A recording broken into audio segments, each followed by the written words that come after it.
We are Steve and Jill. Together, we've been buying and reselling land since the 90s. Our data-centric approach leaves our buyers asking, how can you sell it so cheap? Here on the Land Academy Show, We answer that and more. Steve and Jill here. hello. Welcome to the Land Academy Show, entertaining land investment talk. I'm Stephen Jack Butella. And I'm Jill DeWitt, broadcasting from sunny Southern California. Today is Jill Friday, and she's going to talk about how to manage your team and your business from the road, just like we're doing right now. And I hope you interact and have some points too. Of course. I'm sure you do. Before we get into it, let's take a question posted by one of our members on the landinvestors.com online community. It's free. And I help you, back in the day, I'm going to tell a real brief story here. Back in the day, it was really, really difficult to find property that didn't have a post office address like 123 Main Street. All we had was the state, the county, and the assessor's parcel number. And so we just had to make do with it and figure it out. Jill and I, about 2 years ago, developed a product called NeighborScoop/ParcelFact. They're both one and the same. We're about to convert those together, so it's just ParcelFact. It's where you can just type in while you're on the phone with the seller, type in the state, the county, the assessor's parcel number, and make a quick decision or get all the facts so that you can intelligently talk about the property with the seller on the other end of the line. You send out 10, 20, 30,000 mailers, you can't keep that stuff straight. And so this tool is custom designed to be able to interface with sellers in real time. Check it out at neighborscoop.com or parcelfact.com. Kalu and Joey wrote, we have a property, 50 acres. We have a 50-acre property we have under contract at $115,000. The seller signed and returned back the offer. It has some issues like 9 utility easements, fire damage in the back, and a difficult slope at the entryway, likely unbuildable. Why are we still looking at this? I'm not sure. But how many red flags do we need? So the broker's opinion came back at $175,000 for a wholesale fast turnaround, and maybe upwards towards $250,000 if we wait 6 months. So we thought the numbers were a little tight. So we went, we're buying for $115,000, right? So we went back to the seller and we verbally were able to negotiate, and he wouldn't give a new number, considering all these factors. And then he asked us for a number, which I said it would need to be in the high 60s or so. And he said, well, let me have a realtor or two go out. And several days later, now he wants $225,000. What do you guys think I should do? I'll be truthful. So here's the story. They got this offer, $115,000. They dig in a little bit, has all these problems, right? And so they reach out to the brokers. I'm just reiterating and making it hopefully easier to understand.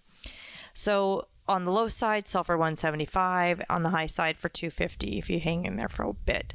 This is still questionable because of all these issues that concern me, honestly. So they go back to the broker and say, all right, unless, so this is a very good real example. We say, we're either going to walk right now, or, we talk about this all the time on Thursday. You're going to go back to this guy, go back to your seller and give him a number that you feel really good at. So this is what Kalu and Joey said. All right, obviously we felt good at 60. So they went back and said, it's, 60, 69, whatever, somewhere in the 60s. We can do it. And the seller, unfortunately, said, well, wait a minute, let me get another opinion. Right? So that's what happened. And so the seller called some brokers, and now they want to hang out with their $225,000 number because probably the guy says, I can wait 6 months to get $225,000. So what do you do? So what did I go back and try to, change something? Well, wait, we have $175,000 signed. Would I try to even push that through? So truth time, I would have one more phone call with the person and I would leave the door open. And the phone call would contain this. Okay, we all know, I probably talked to the same broker too, that fingers crossed, that could happen in 6 months. But let's all remember too, we have this problem, this problem, this problem, this problem. It may not go that way. So I respect you. And if you don't need, you're not in a cash crunch or something, I get it. And I wish you all the best. But I'm going to let you know, I still would buy it right now. And I will actually tell you, I'll put aside $60K. I could afford to do that. I could put aside $60K for the end of the month. Give them some deadline, that you're going to really kind of be hanging out. Say, I encourage you to do a little more research, make some more calls, sleep on it. Do you want to wait and fingers crossed? Because I'm a sure thing. I've already done all the homework. I've gone through all the research. I'm a ready to go buyer. Even so, if you're thinking about going with an agent, who knows how long that's going to take for them to even get somebody, and then how many of those buyers are going to have to go through to finally sell a property. Because I've been there, done that. This is my business. This is all I do. So right now, I'll tell you, 60 is officially my highest and best offer, because no matter what, I'll take the risk, and whatever goes wrong, I'll figure it out. At $60K, I will buy you out, no contingencies, whatever it is, and so like I said, through the end of the month, and other than that, I wish you all the best, and that's it. Don't chase them. Don't try to talk them out of it, because you know what? There are some problems. So you really have to do this and have it. Even it's like having a discussion with yourself a little bit sometimes. Like, do I really want to chase this guy? No. There's always going to be another deal around the corner. Oh, but Jill, I could be leaving $100,000 on the table. Maybe, but but it's still questionable. And I don't want you to have to work that hard. Open another envelope. So that's how I would truthfully handle that. Open another envelope. Boy, I have nothing to add, Jill. Oh, that's exactly what I would do. I would say 65 is my offer. Yeah. And that's it. Just what Jill said. Watch what happens. I've had a guy that said, "Oh, I've got a guy in the hook for 25." I'm like, "I'll give you 5." Yep. Right now. And he's like, and he slept on it. And he called me the next day and said, "I'll take your dumb 5." Because he knew I was right. Or they'll call in 6 months and say, "This is a mess. Yeah. Just get me out of it." It still didn't happen. Mm-hmm. Will you still give me 60? Especially in a situation where there's utility easements and stuff, there's problems. Utility easements and fire damage are not a bad thing on land. Right. Difficult slope at the entrance, unlikely buildable. So that's huge issue. So how we get $250,000 for a property like that, and you're trusting a real estate agent, really? Yeah. So, and even then, you got to do some more homework. Yeah. I come back to dating. You can only overlook 2 or 3 things on a date. What? You can't overlook 15 problems. This has 15 problems. There is that. That's where I'm like, how many red flags do I even need? So I don't even know if I would pay 60. I don't like anything about her except her nail polish color. That's what this deal is. Great. Awesome. And she's a hearty eater.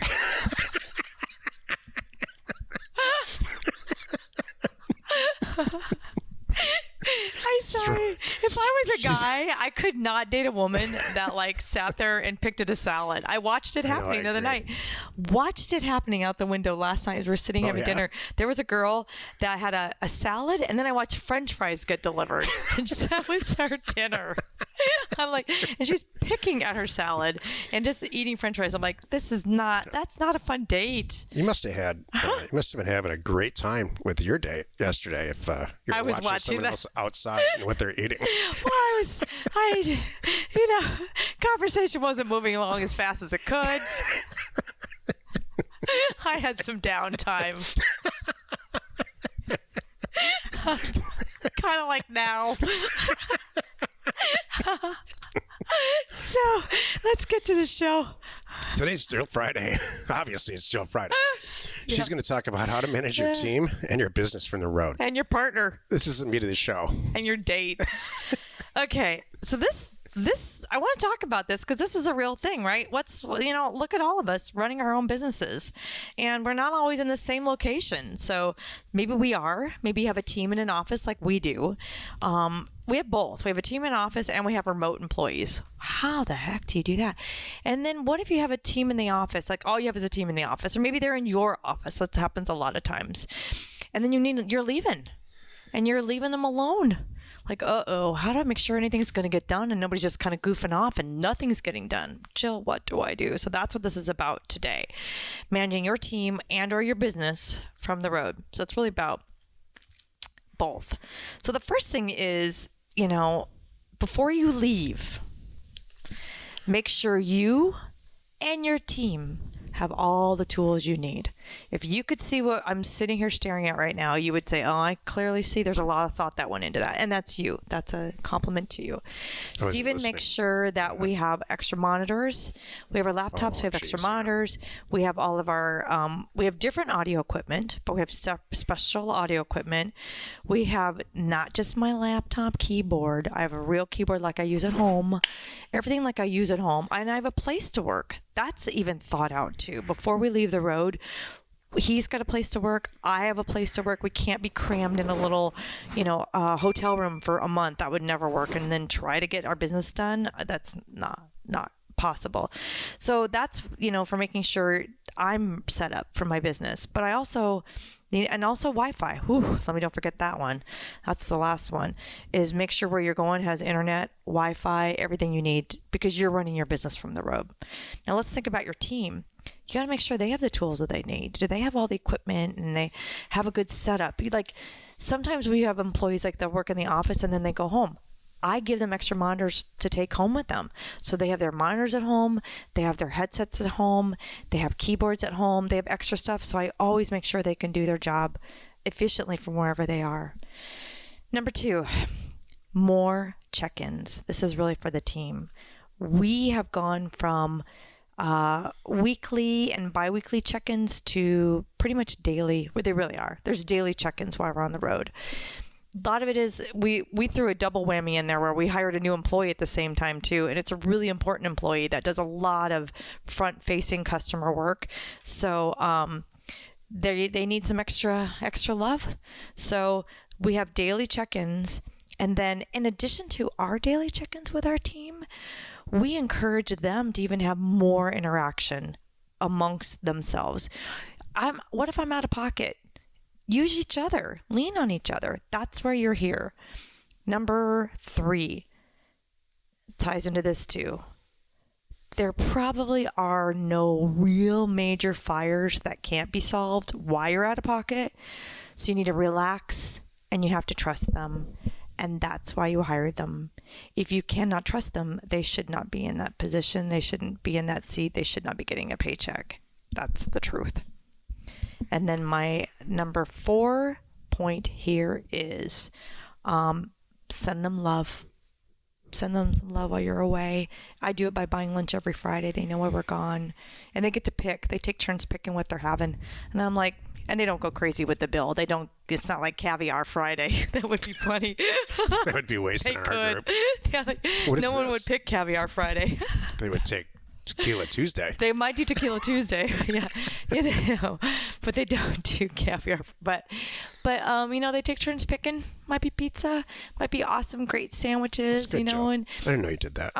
So while we're away, we're buying lunch on Fridays, and I know they look forward to that. And it's fun. And they get together. We have our team is pretty social. Some of them, they're in different offices, because there's like tech guys with headphones on, video things, doing their stuff, but they still get together and visit. And this is another way to make them like, let's all, have lunch together and enjoy, talk for a little bit and chill out. I want them to be happy while we're away. One of the reasons you probably chose to join Land Academy or add buying and selling land to your current, revenue stream, whatever that might be, is because it doesn't take 8 hours a day to do this. In fact, if you do it right, in my opinion, just buying and selling a few pieces of property a week, it only should take 4 or 5 hours an entire week. What you don't want, and I see a lot of people do, especially on the road, is be on call. And when the phone rings, answer it. So, oh my God, Jack, all you say is you got to answer your phone. Here's what I mean. If you're not in startup mode, you're not getting a phone number or setting up your business or doing your website, all that's in the past. You've done a bunch of deals, or let's say 4 or 5 deals, and you're comfortable with the process and maybe have a couple of VAs, maybe even have an employee, maybe not. What you need to do is dramatically step up your organization. So you need to say, and Jill and I actually have gotten by default over the years pretty good at this. At 9:30, we're going to have a staff meeting. At 10 o'clock, we're going to have a meeting over here to look at real estate deals.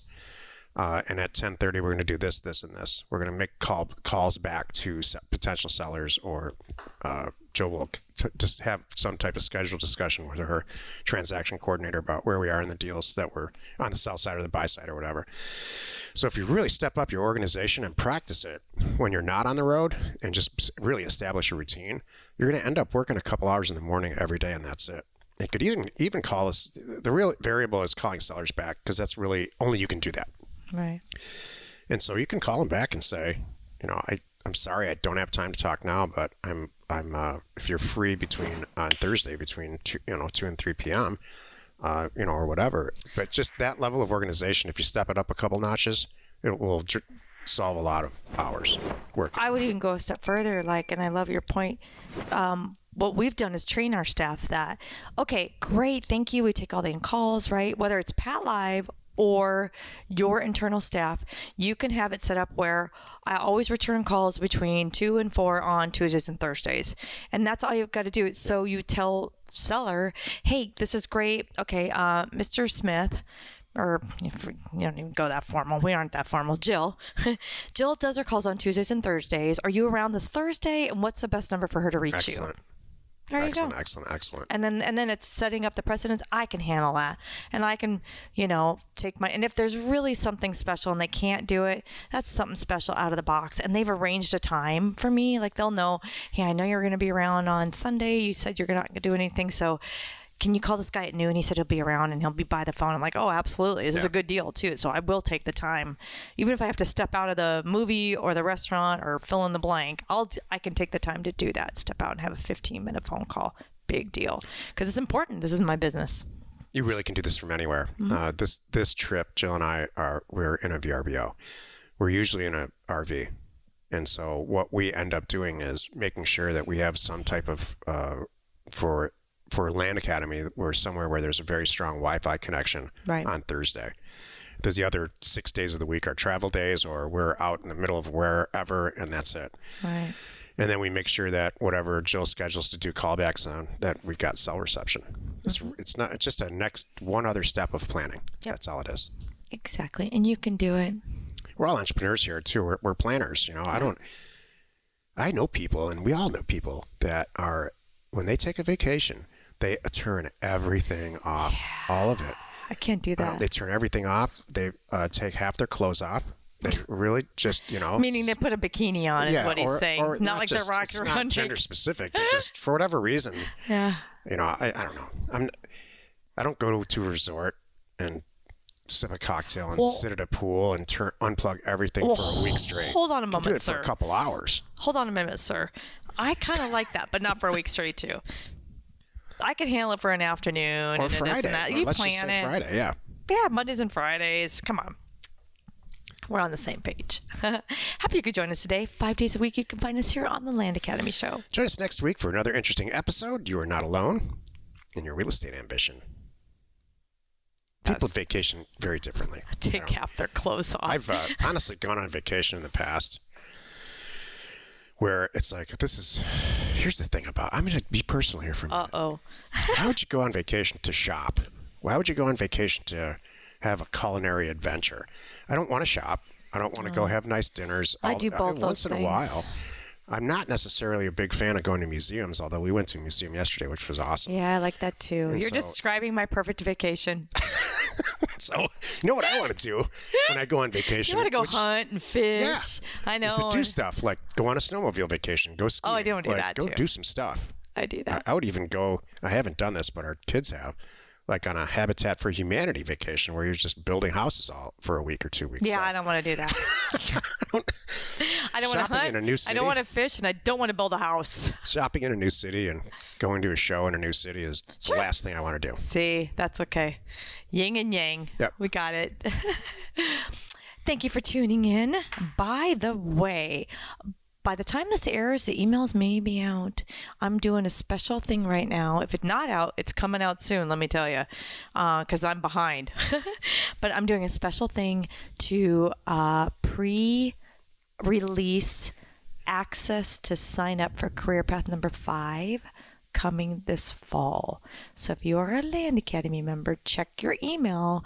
There either is an email from me or one coming soon. Keep an eye out for it with an announcement to join Career Path 5 with something really special in there for you for signing up early. That's all I've got there. We are Jack and Jill. Information and inspiration to buy undervalued property. We hope you found our content valuable and we appreciate your support. If you have not already, please check out our channel and hit the subscribe button. And your comments and suggestions help us to create the content you're here for. Hitting the like button helps to support our channel's algorithm and gauge your interest for future shows.